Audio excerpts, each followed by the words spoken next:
Let me paint you a picture. June 14th. A Saturday that smelled like cut grass and my mother's macaroni and cheese wafting all the way down Sycamore Drive.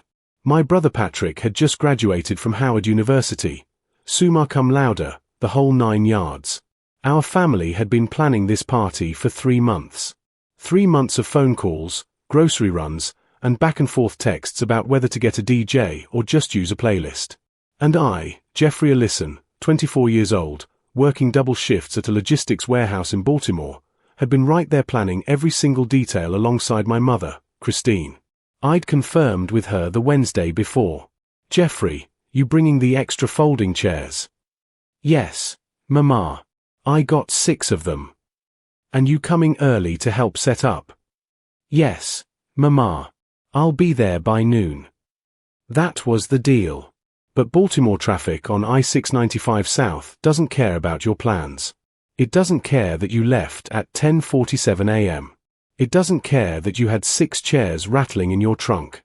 It doesn't care that you had a $120 congratulations card with $200 bills tucked inside for your little brother.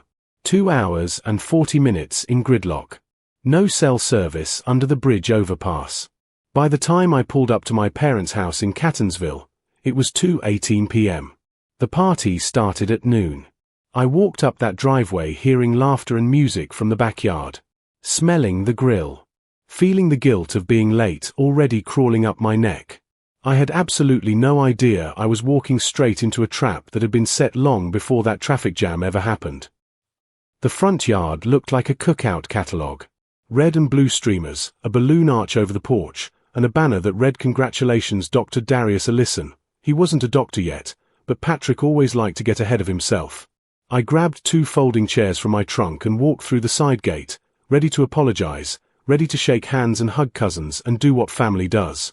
My dad, Theodore Allison, Theo to his friends, Sir to anyone who knew what was good for them, was standing at the grill. Wide shoulders, salt and pepper fade, same navy blue polo he wore to every family function like it was a uniform.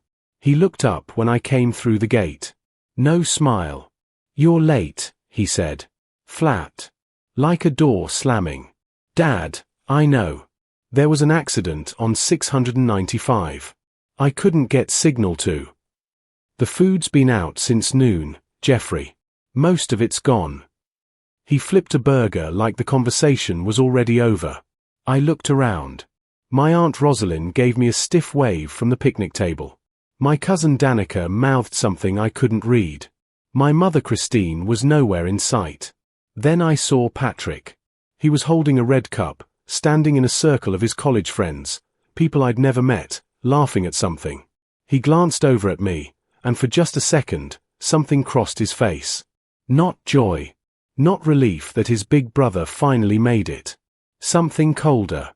He looked away and kept laughing. I told myself I was imagining it. I set the chairs down, straightened my back, and went inside to find my mother.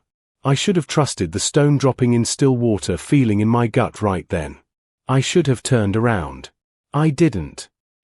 Inside, the house smelled like a church dinner, collard greens, sweet potato pie, banana pudding, but everything was already picked over.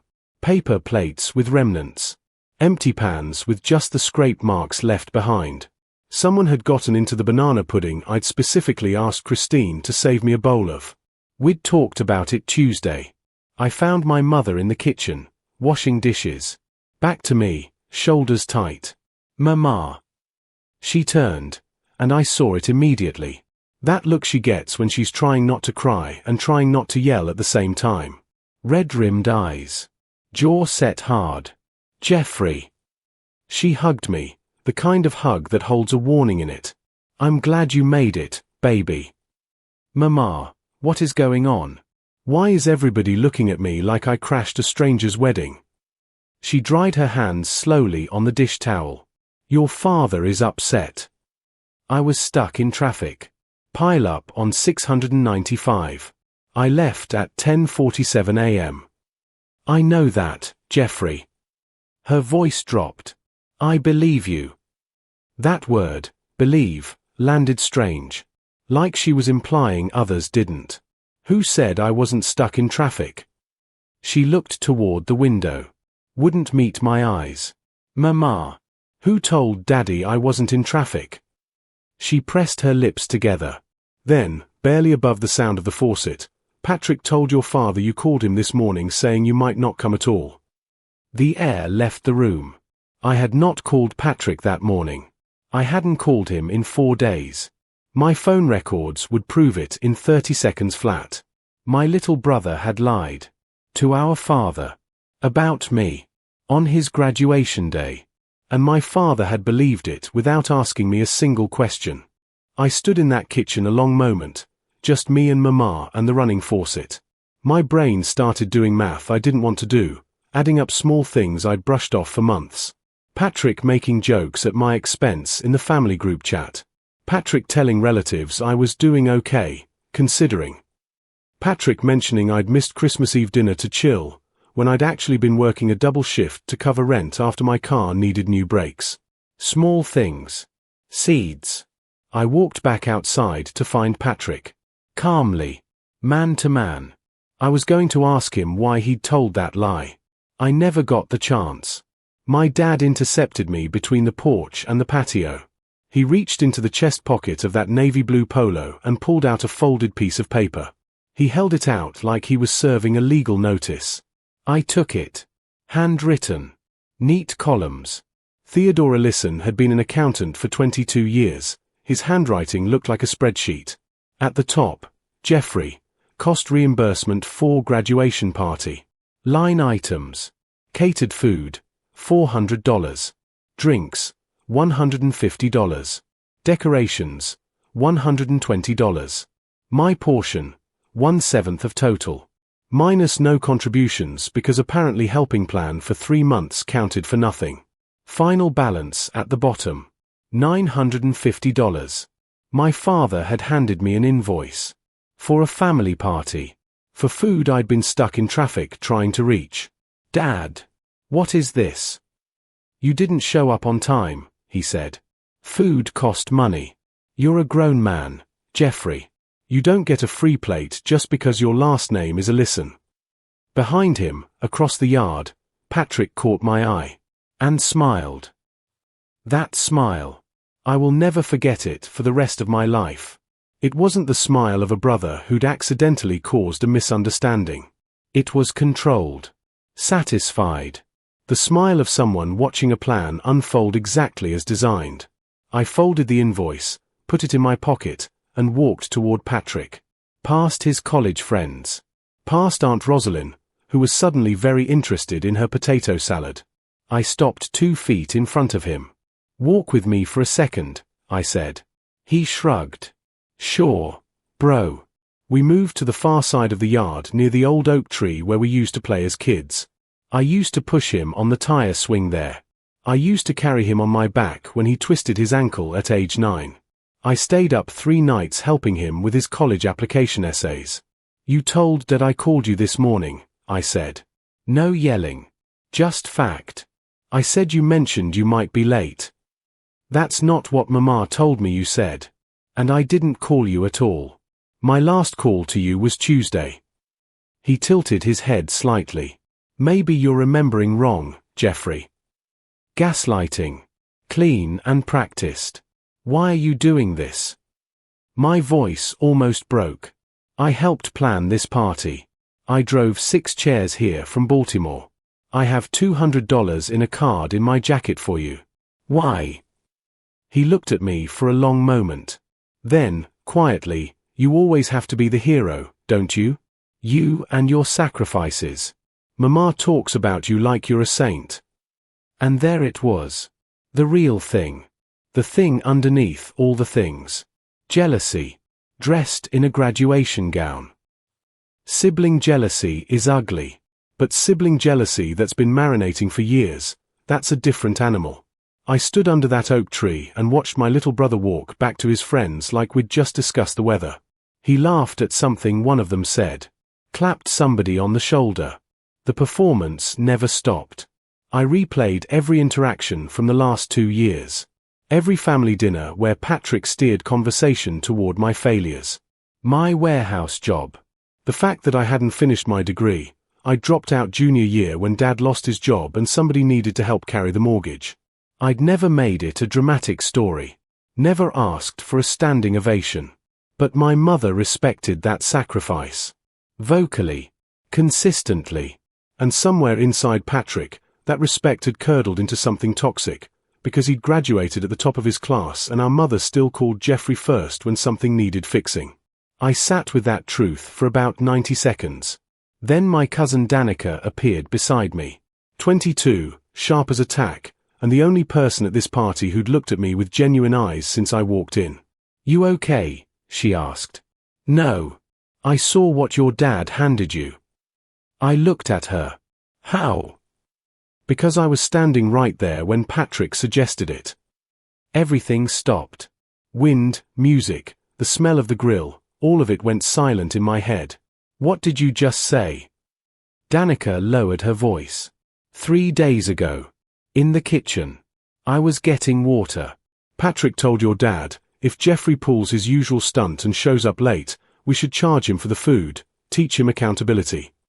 And your dad laughed like it was a joke at first. But Patrick wasn't joking. My hands went cold. This wasn't a reaction to my lateness. This was premeditated. I needed Danica to say it again so I could be sure my ears weren't malfunctioning. "He planned this before the party," I said slowly. "He planned this before the party," she confirmed. "I should have called you. I thought it was just talk. I'm sorry, Jeffrey. I really am." I wasn't angry at Danica. She was 22 and navigating family politics she hadn't created. I squeezed her shoulder and told her it wasn't on her. But my mind was already moving. Here's what I now understood. Patrick had planted the lie about my phone call that morning to prime our father's frustration. Then when I arrived late, exactly as he predicted because he'd probably checked the traffic app and knew about that 695 accident, the invoice was ready. Already written. My father had either written it before I arrived, or Patrick had written it and handed it to him.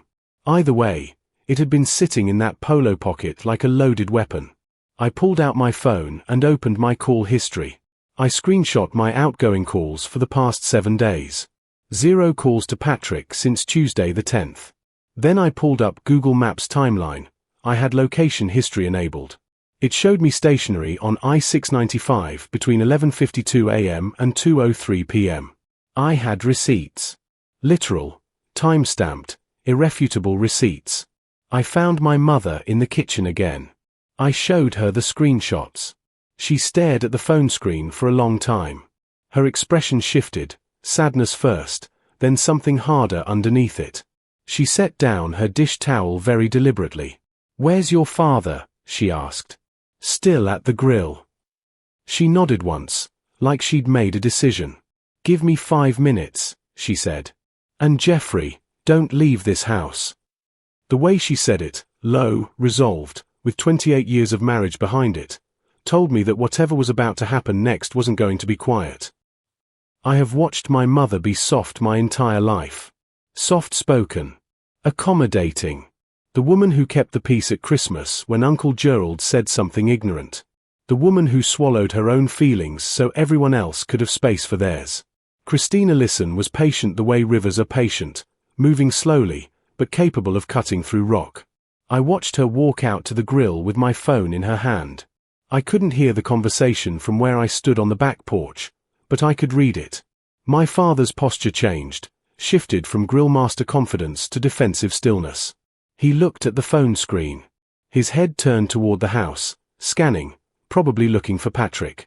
My mother pointed at the phone again. Said something short and direct. My father took off his grilling gloves. That was the tell. Theodore Lisson only put down his grilling gloves when something required his full attention. Patrick must have sensed the shift, because he appeared from around the side of the house, red cup still in hand, smile already adjusting. He saw our parents. He saw the phone. Something flickered across his face, the first real crack in the mask. "What's going on?" he said, loud enough that the nearby cousins heard. My father turned to him slowly. "You said Jeffrey called you this morning." "He did, Dad. He said he might." His call history shows no calls to you since Tuesday. Patrick opened his mouth. Closed it. He could have deleted. And his location history shows him on 695 for 2 hours. My mother's voice didn't rise. It didn't need to. So I need you to tell me, in front of me and your father, that you didn't lie about your brother. The backyard had gone quiet. Not completely, music still played from the speaker, but the clusters of cousins and family friends had all subtly turned. Because Christina Lissen's voice, when it dropped to that particular register, commanded a room. Patrick said nothing. When a liar goes quiet, it isn't the same as an innocent person going quiet. An innocent person protests. They pull out their own phone, they speak in full sentences, they get louder because the louder truth gets, the more it sounds like truth. But a caught liar? They calculate. They scan for exits. Patrick scanned. I might have misunderstood what he said, he finally offered. Measured. Diplomatic. The kind of answer that tries to be a bridge back to plausibility. My father looked at him for 5 full seconds. 5 seconds is a long time to hold your breath. Did you suggest I charge your brother for the food? Aunt Rosalind had stopped pretending to look at her plate. Danica was still beside me on the porch. 3 of Patrick's college friends had drifted a noticeable distance away, because nobody wants to be standing next to the person who's about to get exposed. I was just saying. Patrick. My father's voice was quieter than I'd ever heard it. Quiet the way a storm gets quiet in the middle. Did you suggest I write that invoice before Jeffrey even arrived? Another silence. And that silence, YUL, that silence was the confession. My father reached into his polo pocket, pulled out the invoice, and tore it in half. Then he turned to me. And I saw something on Theodora Lissen's face that I had maybe seen twice in my entire life. Shame. Jeffrey, he said. I owe you an apology. I was 24 years old and I had waited my entire life to hear my father say those words, just not under these circumstances. I walked down the porch steps and stood in front of him, holding myself steady, keeping the emotion behind my back teeth where it belonged. I hear you, Dad, I said. But we're not done. I reached into my jacket pocket and pulled out the graduation card. It was a little bent from being in there through 2 hours of traffic and all this drama, but the $100 bills were still inside. I held it out toward Patrick. He stared at it. Congratulations on graduating, I said. I mean that. I'm proud of what you accomplished academically. That part is real. But you need to understand what you just did. He reached for the card. I pulled it back slightly, not to be petty, just to make sure he was actually listening. You tried to humiliate me at a family event. You lied to our father. You built this thing in advance like a project. And for what? Because Mama says nice things about me? That's what 3 months of planning came down to. His jaw tightened. His college friends were definitely gone now, disappeared around the side of the house. The audience that had surrounded him all day had quietly evaporated the moment he became the villain of the story instead of the hero. I worked overtime 3 weeks in a row to make sure I had money to give you today, I continued. I bought a card. I drove 40 minutes with 6 chairs in my trunk. And the first thing I got when I walked through that gate was your father's disappointment, manufactured by you. Aunt Rosalind quietly got up and went inside. Even the music seemed to lower. I handed him the card. He took it. Didn't open it. You want to be better than me, Patrick? Then be better than me. Not instead of me. There's room for both of us in this family. He looked down at the card. Something moved across his face that wasn't performance. Something younger and more frightened than a summa cum laude graduate should look. I turned and walked back toward the house. The rest of that afternoon existed in 2 separate atmospheres. Outside, Patrick's college friends gradually reassembled, the music came back up, and the surface of the party reconstituted itself the way surfaces do, because people have ribs and potato salad and don't want to sit in discomfort. That's human nature. I don't fault it. Inside, it was different. My father sat at the kitchen table with my mother and talked in low voices for a long time. I gave them space. I sat on the back steps with Danica and ate the plate of food my mother had apparently been keeping warm in the oven for me this entire time. She'd set aside a plate before the party even began, because she knew me, because she knew Baltimore traffic, because she is Christina Listen. That plate of food almost made me cry more than anything else that day. So what happens now? Danica asked. I don't know, I said honestly. I'm not gonna pretend today didn't happen. But I'm also not gonna let it be the only thing that happened. Around 6 o'clock, my father came and found me on those back steps. He sat down next to me, Theodora Listen, a man who solved problems with spreadsheets and silence, sitting on concrete steps, and he said, I should have called you before I assumed anything. That was wrong. Yes, sir. It was. I've been harder on you than I needed to be. For a long time. I let that sit. Let him feel the weight of it. I know why, I said. Because I remind you of everything you had to carry before I could. And that makes you guilty. And guilt makes people cold. He didn't respond. But his eyes went bright, and Theodora Listen did not cry in front of his children. So I let him have that. At 8 p.m., after the last guests had filtered out and the streamers were coming down, Patrick found me loading the folding chairs back into my trunk. He stood at the end of the driveway. Just the two of us under the streetlight, the sound of cicadas loud in the June air, the smell of the grill finally fading. I know what I did, he said. Good. I don't fully understand why I did it. I do, I said. You've been competing with a story about me instead of running your own race. And the crazy part, Patrick, you won. You graduated from Howard, top of your class, on a full scholarship. You actually won.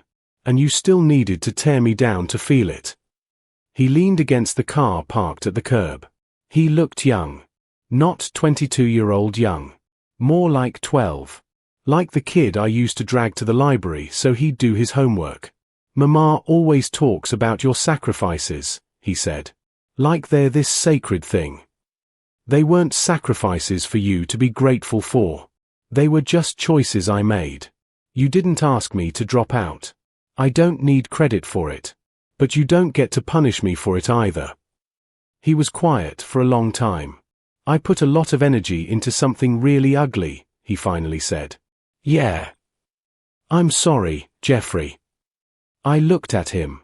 22 years old with a Howard degree and a whole life in front of him. My little brother. The kid who used to fall asleep on my shoulder during long car rides. I know, I said. I believe you. I closed the trunk. But sorry is just the first step. The rest of it is going to take time.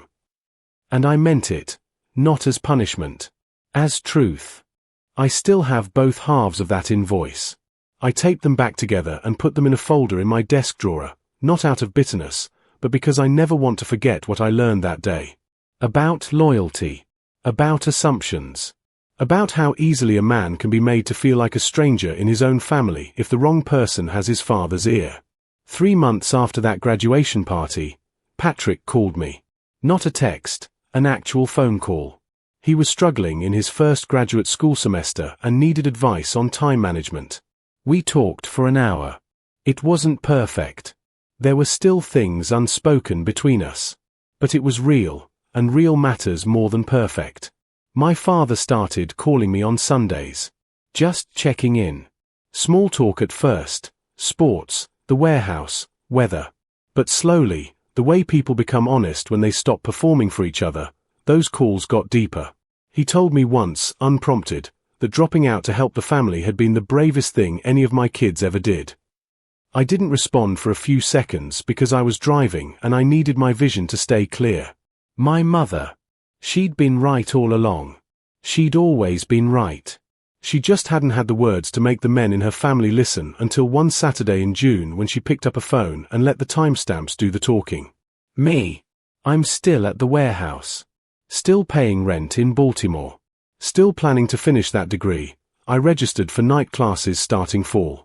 Still waking up every morning and choosing to be someone my family can call in a crisis without manufacturing one to prove a point.